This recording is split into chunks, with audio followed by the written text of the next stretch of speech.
को लेके कि भाई अकबर ने जब ये देखा कि वो राजपूतों को हरा नहीं सकता है, तो उसने क्या किया कि उनके साथ संधियां कर ली थी। तो राजपूतों ने मध्यकालीन जो राजनीति थी और जो उसकी सामाजिक और आर्थिक व्यवस्था थी, उसके अंदर उन्होंने बहुत महत्वपूर्ण जो है योगदान दिया। और क्योंकि भारतीय राजनीति में पहले के जो इतिहासकार थे वो इसको एक छोटा कबीला मानते थे। वो कहते थे कि ये क्षत्रिय कबीले के रूप में राजपूतों का उदय हुआ। और कई बार जो है वो विशेष संदर्भ में कुछ पुराने इतिहासकारों ने इसको मध्यकालीन हिंदू भारत का नाम भी जो है दिया था। लेकिन बाद में हम देखते हैं कि जब बहुत सारी खोज हुई तो उसमें नए नए विचार आए कि राजपूतों की उत्पत्ति कैसे हुई। जैसे इतिहासकार V.A. Smith, D.R. Bhandarkar, C.V. वैद, G.H. ओझा, दशरथ शर्मा, B.D. चट्टोपाध्याय ने अपने राजपूतों की उत्पत्ति के बारे में बहुत सारे विचार रखे हैं। और धीरे धीरे जो हैं हम देखते हैं कि राजपूत जो हैं वो अपने आप को क्षत्रिय वर्ग का प्रतिनिधित्व करते हुए बोलते हैं। वो कहते हैं कि इसके अध्ययन के लिए हमारे पास बहुत सारे साक्ष्य उपलब्ध हैं, और जिसमें हमारे पास शिलालेख, सिक्के और अनेक प्रकार के साहित्य हमारे यहाँ पर मिलते हैं। तो जब हम शिलालेख की जब बात करते हैं तो हमारे पास सबसे जो प्रमुख शिलालेख है वो है ग्वालियर शिलालेख, जिसमें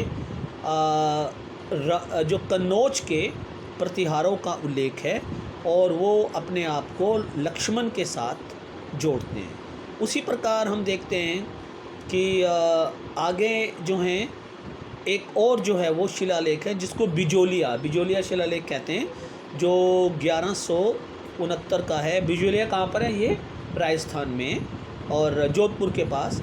वहाँ पर हमें चौहान वंश की वंशावली का पता चलता है, और ये हमको बताता है कि शुरुआती दौर में वो सामंत थे, लेकिन बाद के वर्षों में वो क्या बन गए? वो बन गए राजा। इसी प्रकार एक और जो है हमें स्रोत मिला है उदयपुर प्रशस्ति में, और जिसमें परमार जो राजपूत थे इनका जो है ये संबंध वशिष्ठ गोत्र नामक एक स्थान से बताया गया है। इसी प्रकार घटियाला शिलालेख है ना, ये सारे उनके बारे में साक्ष्य हमको मिलते हैं लिखे हुए। और ये घटियाला शिलालेख जो कि हमें जयपुर के अपना आसपास मिलता है, वो हमें राजपूतों की वंशावली के बारे में पूरी तरह से हमको ये बताता है कि राजपूत किस प्रकार से उदय हुए। फिर हमारे पास अनेक प्रकार के जोधपुर में शिलालेख भी उत्पन्न हैं, जिसमें ये कहा गया है कि ये राजपूत जो थे ये ब्राह्मण क्षत्रिय जो है उत्पत्ति के रूप में आया। और ये शिलालेखों के साथ साथ हमारे पास बहुत सारे साहित्यिक साक्ष्य भी हैं, जैसे वचन, रासो, ख्यात है ना। तो ये सभी राजस्थान में प्रयोग होने वाले शब्द हैं। जब हम ख्यात की जब हम बात करते हैं तो इसका ये मतलब शाब्दिक अर्थ होता है कि ये अतीत का लेखन है। तो शुरुआती दौर में राजस्थान में हमें 9वीं 10वीं शताब्दी में अनेक राजपूत वंशावलियों का वर्णन मिलता है, और उसमें नैन्सी ख्यात नामक एक वंशावली, बांकीदास ख्यात, श्यामल दास ख्यात इत्यादि ये वंशावली लिखेगी। और इतिहासकार ये मानते हैं कि राज दरबारों में जो चारण की जो परंपरा है, जिसको हम अंग्रेजी में बार्ड्स कहते हैं, उन्होंने इस कविताओं के रूप में जो है इन राजाओं को बड़ा महत्व दिया। क्योंकि क्या होता है कि हर एक जो चाट भारन होते हैं वो अपने राजाओं की स्तुतियाँ करते हैं। तो अब हम गुर्जर और प्रतिहार की अगर हम बात करें तो हमें सबसे पहला जो वर्णन मिलता है वो मिलता है बाण भट्ट के जो हर्षवर्धन का जो इतिहास है हर्ष चित्र, उसमें हमें ये रेफरेंस मिलता है कि प्रभाकर वर्धन जो उनके पिता थे हर्ष के, उन्होंने गुर्जरों के साथ उन्होंने हुनों के साथ मिलकर गुर्जरों को हराया। फिर हमें अनेक प्रकार की जो ये उदाहरण मिलते हैं कि पृथ्वीराज रासो एक ग्रंथ है मध्यकाल के जिसमें 36 राजपूत कुलों के बारे में हमें वर्णन मिलता है। और दूसरे जो ग्रंथ हैं कुमार पाल चरित्र, वर्ण रत्नाकर, राजतरंगिणी में भी हमें इनका ग्रंथ मिल रहा है। फिर कश्मीरी एक कवि था जिसका नाम था जैनक, उसने एक बहुत बड़ा ग्रंथ लिखा जिसमें पृथ्वीराज विजय, जिसमें उसने पृथ्वीराज चौहान की मुसलमानों पर विजय को लेकर लिखा। और इसमें ये कहा गया कि ये चौहान जो हैं ये राजवंशी हैं। फिर हम देखते हैं इसी प्रकार राठौर और गढ़वाल नाम के जो शासक हैं उनके बारे में भी हमें बहुत सारी जानकारी उपलब्ध होती है। तो ये राजपूतों को लेकर जो स्रोत हैं, साहित्यिक स्रोत हैं, शिलालेख हैं, ये हमें बहुत बड़े लेवल के ऊपर मिलते हैं। उसके बाद बात आती है राजपूत शब्द की परिभाषा। इसके बारे में जो है कुछ इतिहास में एक फ्रांसीसी यात्री जो कि 17वीं शताब्दी में भारत में आता है जिसका नाम था ट्रेवनियर, वो कहता है कि राजपूत जो हैं वो बहुत बहादुर हैं और ये हथियार उठाना जानते हैं और ये जो हैं बहुत ताकतवर होते हैं और ये युद्ध करते हैं। इसी प्रकार बी.डी. चट्टोपाध्याय जो इतिहासकार हैं उन्होंने कहा कि राजपूत जो शब्द है ये क्षत्रिय जो शासक हैं, क्योंकि शासन करने का अधिकार सिर्फ क्षत्रियों के लिए ही दिया जाता है। और उनका ये मानना है कि इस आरंभिक मध्यकाल में कृषि के विस्तार के कारण जो है राजपूतकरण की प्रक्रिया को काफ़ी बल मिला, क्योंकि ऐसा हमारे सामने ये बहुत सारे सिद्धांत अब हमारे सामने इतिहास में आते हैं। तो कहते हैं भाई राजपूतों की उत्पत्ति कहाँ से हुई, है ना, इसको लेके बहुत सारे सिद्धांत और बहुत सारी धारणाएं हमारे इतिहास में हैं। तो पहला है स्वदेशी मूल सिद्धांत कि ये जो हैं ये क्या थे, देवर स्वदेशी। स्वदेशी कौन होता है, जो कि अपने देश से ही उभरा, है ना। एक तो हो गया विदेशी जो कि बाहर से आया और एक हो गया स्वदेशी। तो स्वदेशी मूल सिद्धांत में सबसे प्रमुख है अग्निकुल सिद्धांत।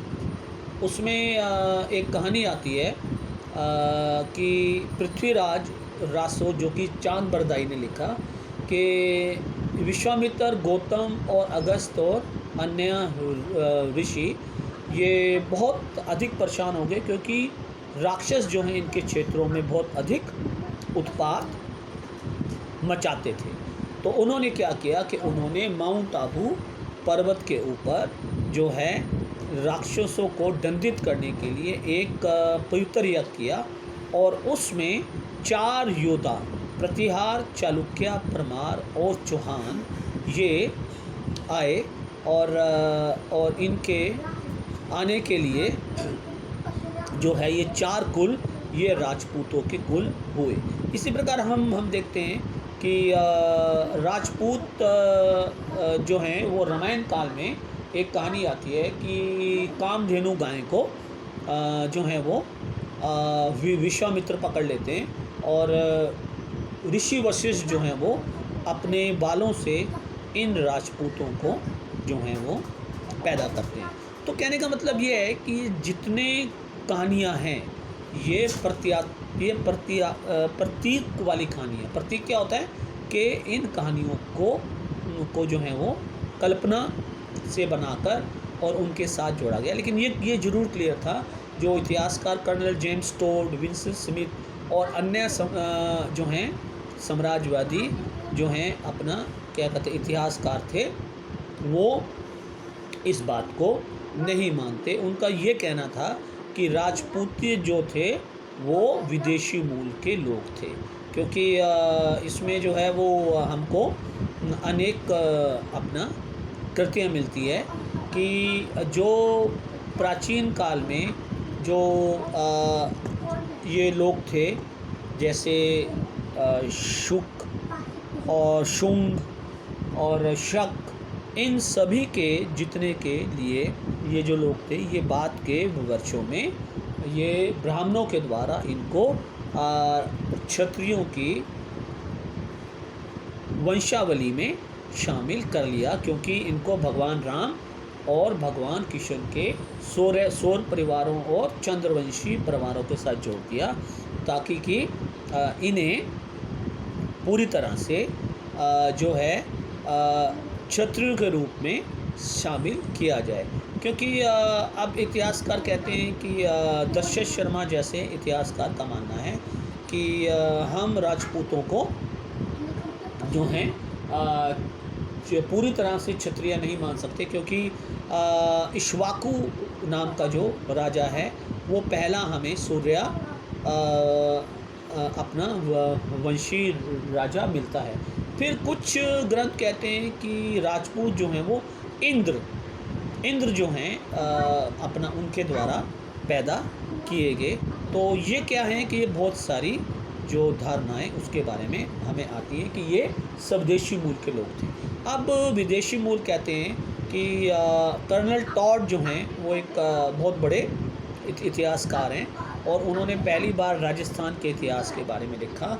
उन्होंने एक पुस्तक लिखी जिसका नाम था annals and antiquity of Rajasthan, और उन्होंने पहली बार बताया कि राजपूत जो हैं वो हून और कुषाण वंश से निकले, क्योंकि वो सीथियन मूल के हैं। और उन्होंने ये विदेशी जनजातियों ने अपने आप को भारत के सूर्यवंशी और चंद्रवंशी राजाओं के साथ जोड़ा, क्योंकि हम देखते हैं कि बहुत सारे भारतीय राजाओं ने अश्वमेध यज्ञ किए और राजपूतों को एक योद्धाओं के रूप में दिखाया। तो ब्राह्मणों ने उनकी जाति शुद्धि को करके उनको अपने साथ क्षत्रिय समाज में जोड़ा। और उनके ये जो हैं कहते हैं कि ये जितने जैसे विंसेंट स्मिथ और विलियम क्रूक जैसे इतिहासकार कहते हैं कि ये मिश्रित नस्ल के लोग थे, क्योंकि इनको जो है कुछ हमारे इतिहासकारों ने भी हिंदू आबादी में विदेशी तत्व के रूप में जोड़ा हुआ था, क्योंकि उनका ये कहना था कि कुषाण शक जैसी जातियों को एक तरह से निश्चितता अपना प्रधान जो है करने के लिए उन्हें ब्राह्मणों ने वैदिक आर्यों की परंपरा के साथ जोड़ दिया। लेकिन आमतौर पे हम जो है कुछ इतिहासकारों का ये मानना है कि नहीं, ये जो हैं ज़रूरी नहीं कि ये किसी विदेशी राजवंश के ऐसे लोग रहे हों, क्योंकि ये हमेशा हमारे इतिहास में देखा गया है कि साम्राज्यवादी इतिहासकारों ने हमेशा ये कोशिश की है कि जो जितने ताकतवर लोग हैं, जितने क्षत्रिय लोग हैं, वो भारत में बाहर से आए हुए हैं। जैसे हमने आपको पढ़ाया था आर्यों के आने के सिद्धांत को लेके, क्योंकि उनका ये कहना था कि भारत के जो आर्य हैं, जो शासक हैं, वो यहाँ के मूल निवासी नहीं हैं। वो जो हैं कहाँ से आए हैं, वो बाहर से आए हैं, वो पश्चिमी भाग से आए हैं विश्व के। लेकिन अब इस बात को हम पूरी तरह से मानते नहीं हैं। तो इसलिए इन लोगों के द्वारा ये जो साम्राज्यवादी जो इतिहासकार थे, जो उनकी विदेशी जो है वो धारणाओं को किया गया है, तो हम जो हैं पूरा ये मानकर हम चलते हैं कि उनकी ये जो विदेशी मूल का जो सिद्धांत है, अब इसको पूरी तरह से माना नहीं जाता है। अब नई जो है वो खोज जो है हुई है, और इतिहासकारों ने अब धीरे धीरे, अब जैसे इतिहासकारों ने रिसर्च किया, जिसमें B R Sarkar, R S Sharma, R N Nandi, उन्होंने कहा कि ये योद्धा समूह जो है वो मिश्रित जाति के, भारत में मिश्रित जाति के रूप में सामने आए हैं, और बाद में इनको वैधता प्रदान करने के लिए ब्राह्मणों ने 36 स्कूलों की बात की है। तो उनका ये कहना है कि जो राज्य के बनने की जो प्रक्रिया थी वो उसने जो है इनको शासक बनाने में बहुत बड़ा योगदान किया, क्योंकि कृषि अर्थव्यवस्था बड़ी तेज़ी के साथ इस काल के अंदर बढ़ रही थी, और जो है इस कारण इस पूरे के पूरे काल को उन्होंने अब बी डी चट्टोपाध्याय ने इस पूरे के पूरे काल को राजपूतीकरण की प्रक्रिया के रूप में देखा है, क्योंकि भारत में इस काल में कृषि आधारित व्यवस्था के कारण नए नए राजवंशों का जो है वो उपलब्ध हो रहा था, और उन्होंने सपाल दक्ष जैसे इनकी क्षेत्रों की चर्चा की है कि ये बहुत बड़ी बड़ी शाखाओं के रूप में भारत के क्षेत्रों में, खासकर राजस्थान के क्षेत्रों में बस गई, और चौहान वंश को लेकर बी डी चट्टोपाध्याय ने जो है वो अपनी इस बात को सामने रखा है कि जैसे जैसे जनजातीय क्षेत्र वो कृषि विस्तार के क्षेत्रों में बढ़ते चले गए, तो राजस्थान में स्थानीय जो हैं वो जातियां हैं वो धीरे धीरे इस राजपूत वंशावली के साथ में जुड़ती चलेगी। जैसे वो बात करते हैं कि गोहिल नाम के जो राजपूत थे वो स्थानीय मेड़ और मीना जातियों के ऊपर शासक करने के लिए वो बन गए, और वो बाद में वो भूमि जो है वो शासन के कारण वो बड़ी तेज़ी के साथ उन वंशावलियों के साथ वो जुड़ गए।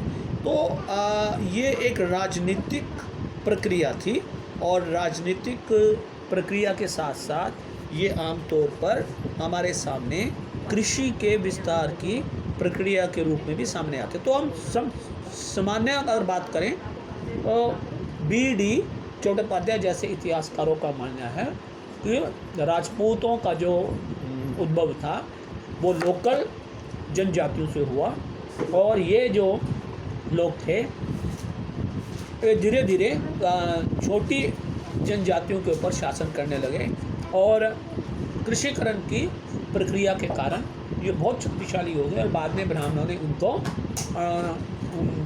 अपने क्षत्रिय कुल के अंदर शामिल कर लिया। क्लियर? ये सारे जो उनकी धारणाएं हैं क्लियर राजपूतों की उत्पत्ति के बारे में। क्योंकि अब हम देखते हैं कि ये जो 7वीं 8वीं शताब्दी है इसमें राजपूतीकरण प्रक्रिया का निर्माण हो रहा है, और लेकिन एक विशेष बात जो हमारे सामने देखने को आती है कि उत्तरी भारत में विशेषकर राजस्थान, दिल्ली और हरियाणा के क्षेत्रों में, जिसका उस काल में हम राजपूताना कहते थे, आज भी राजस्थान जो है वो भारत का क्षेत्रफल में सबसे बड़ा राज्य बन चुका है, और सबसे बड़ा राज्य बन जाने के कारण आज भी राजपूतों का प्रभाव हम देख सकते हैं। अगर आप कभी राजस्थान में जाएं तो आपको सैकड़ों की संख्या में किले मिलेंगे, और ये सभी किले राजपूतों के द्वारा बनाए हुए हैं। तो कहने का मतलब ये है कि 7वीं और 8वीं शताब्दी से लेकर और अगली 13वीं शताब्दी तक, बल्कि अगले 500 वर्षों तक ये जो प्रक्रिया चली, ये जो राज्य बनने की जो प्रक्रिया चली, इसमें अच्छे कृषि विस्तार के साथ साथ ब्राह्मणों की वंशावलियों ने उसमें बहुत बड़ा योगदान दिया। क्लियर? ये बात क्लियर है कि मैं इसको दोबारा से करूं, रिपीट करूं? अगर मैं इसको दोबारा से कहना चाहूं कि 3-4 बातें हमारे सामने राजपूतों के उदय को लेकर आती हैं। पहला, विदेशी मूल का सिद्धांत, जिस सिद्धांत को अब नहीं माना जाता है ना। ये कहना कि राजपूत शकों के, हूनों के मिले हुए जो लोग थे ये भारत में आए, क्योंकि ये साम्राज्यवादी इतिहासकार ये प्रचार करना चाहते थे कि जितने शक्तिशाली योद्धा हैं भारत में वो क्या है, वो सारे विदेशी हैं। तो अब उनके इस मूल सिद्धांत को हम नहीं मानते। दूसरा, देशी सिद्धांत, जिसको हम अग्निकुल की थ्योरी कहते हैं। और ऐसा उसके अंदर माना गया कि इस क्षेत्र में राक्षसों का बहुत प्रभाव हो गया और ऋषियों ने मिलकर माउंट आबू पर्वत पर एक यज्ञ किया और उसकी अग्नि से ये चार जो है वंश, चौहान, परमार, गोहिल और प्रतिहार, ये सामने आए। तो इसको भी हम आमतौर पे मानते हैं। लेकिन जो सबसे ऑथेंटिक थ्योरी जो है वो राजपूतों की उत्पत्ति को लेके, वो मॉडर्न इतिहासकारों ने ये कहा कि ये मिश्रित जाति के लोग थे और ये इन्होंने जैसे जैसे जनजातीय समाज में कृषि का विस्तार हुआ, कृषिकरण बहुत तेज हुआ, तो इन लोगों ने उन जनजातियों के ऊपर शासन करना शुरू कर दिया और बाद में इनको ब्राह्मण वंशावलियों में 36 कुल के रूप में शामिल किया गया। अब ये काम ब्राह्मण क्यों करेंगे? ये काम ब्राह्मण इसलिए करेंगे क्योंकि उस काल में, क्योंकि जाति व्यवस्था में ये था कि राज करने वाले कौन होंगे, वो सिर्फ क्षत्रिय होंगे। तो ब्राह्मणों ने अपने स्वार्थ को सिद्ध करने के लिए कि भाई अगर इनको शक्ति प्राप्त हो जाएगी तो हमें भी शक्ति मिलेगी, तो अपनी स्वार्थ सिद्धि करने के लिए ब्राह्मणों ने इनको क्षत्रिय कुल के अंदर शामिल कर लिया। और उसके बाद जो स्रोत जो हैं वो हमको, शिलालेख और स्रोत जो हैं वो हमको यही बताते हैं कि राजपूत वास्तव में भारत की एक मिश्रित जाति के रूप में आए और उनका राजनीतिक महत्व धीरे धीरे बहुत तेज़ी के साथ बढ़ा और अगले 400-500 वर्षों तक उन्होंने मध्यकालीन भारत के क्षेत्र में एक बहुत बड़ा जो है वो योगदान दिया राजनीतिक तौर के ऊपर। और इस प्रोसेस को सभी राजपूतीकरण की प्रक्रिया को कहते हैं, जो कि कृषि के विस्तार की प्रक्रिया के रूप में हमारे सामने आता है। Clear to all? हाँ जी, सबको क्लियर? आप प्रश्न लिख लें इसके। हाँ जी, पहला है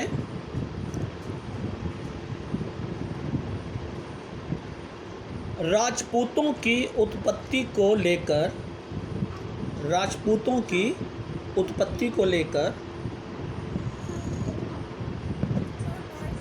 राजपूतों की उत्पत्ति को लेकर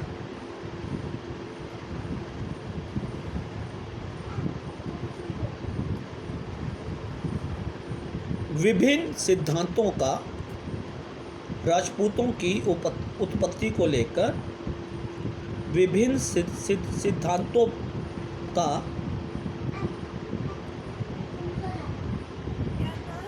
विभिन्न सिद्धांतों का उल्लेख कीजिए। विभिन्न सिद्धांतों का उल्लेख कीजिए।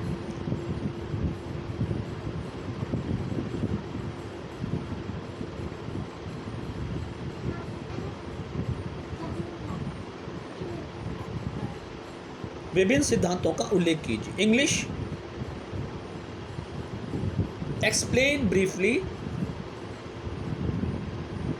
अबाउट different theories for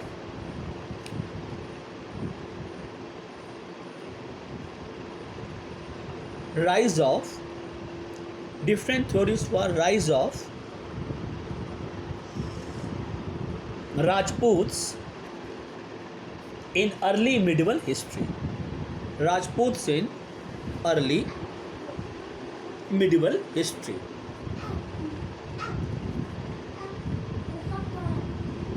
तो इसमें जो पुराने सिद्धांत है ना, जैसे अग्निकुल और विदेशी मूल, है ना, इसके बारे में आपको लिखना है। और इसी से जुड़ा हुआ दूसरा प्रश्न है, राजपूतों की उत्पत्ति पर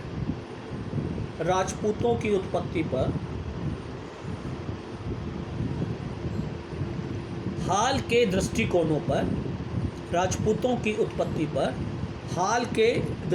पर चर्चा कीजिए। राजपूतों की उत्पत्ति पर हाल के दृष्टिकोणों पर, हाँ, राजपूतों की उत्पत्ति पर हाल के दृष्टिकोणों पर चर्चा कीजिए। हाल के दृष्टिकोणों पर चर्चा कीजिए। अब इसमें क्या होगा कि जो बीडी चट्टोपाध्याय ने ये बोला है कि भाई राजपूतीकरण जो था वो ग्रामीण और कृषि विस्तार के प्रकरण की एक प्रक्रिया थी, है ना। तो इसमें हाँ, आधुनिक क्रिया को हम डिस्कस करेंगे। दोबारा बोल रहा हूँ मैं हिंदी में,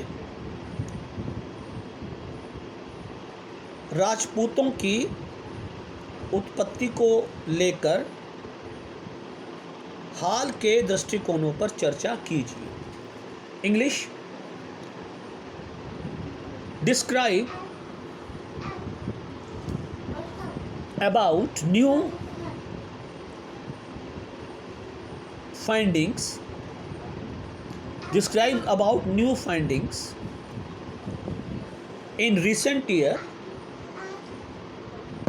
in recent years regarding the rise of Rajput.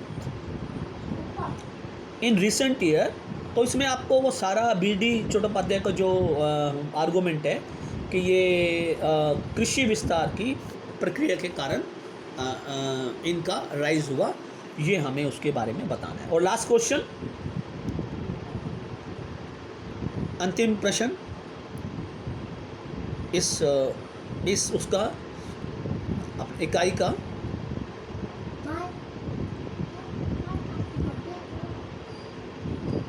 राजपूतों की उत्पत्ति के संबंध को लेकर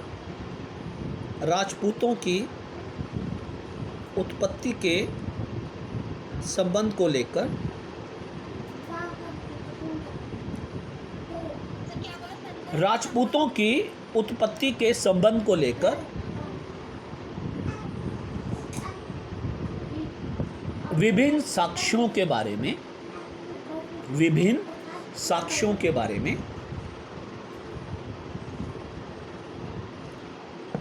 चर्चा कीजिए। साक्ष्य मतलब स्रोत, है ना। विभिन्न साक्ष्यों के बारे में चर्चा कीजिए।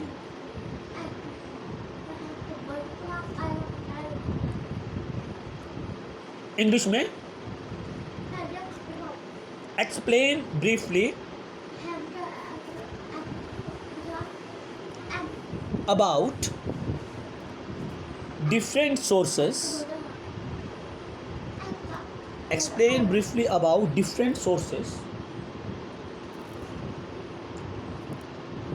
for the rise of Rajputs in early medieval India.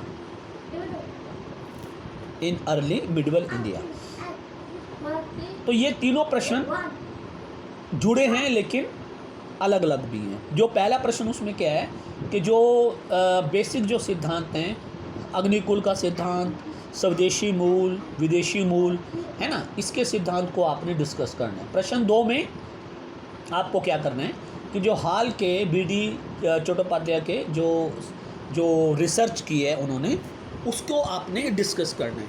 और थर्ड क्वेश्चन क्या है कि जो सोर्सेज हैं, जो शिलालेख हैं, घटियाला, उदयपुर, उसके बारे में आपको डिस्कस करना है। क्लियर? सब कोई क्लियर है? इन 3 प्रश्नों में अलग अलग, हालांकि जुड़े हुए प्रश्न हैं तो उसमें कंफ्यूज नहीं होना है। अगर स्रोत पूछेंगे तो आपको स्रोतों वाला करना है। अगर वो पूछेंगे पुराने जो सिद्धांत थे कि अग्निकुल, विदेशी सिद्धांत, वो डिस्कस करने हैं। और तीसरे में जो नए जो राइज हुआ है सिद्धांत, जिसमें ये पता चला है कि राजपूत मिश्रित जातियों से बनकर बने थे और एक समय में ये कृषि व्यवस्था में इतने अधिक शक्तिशाली हो गए कि ये बाद में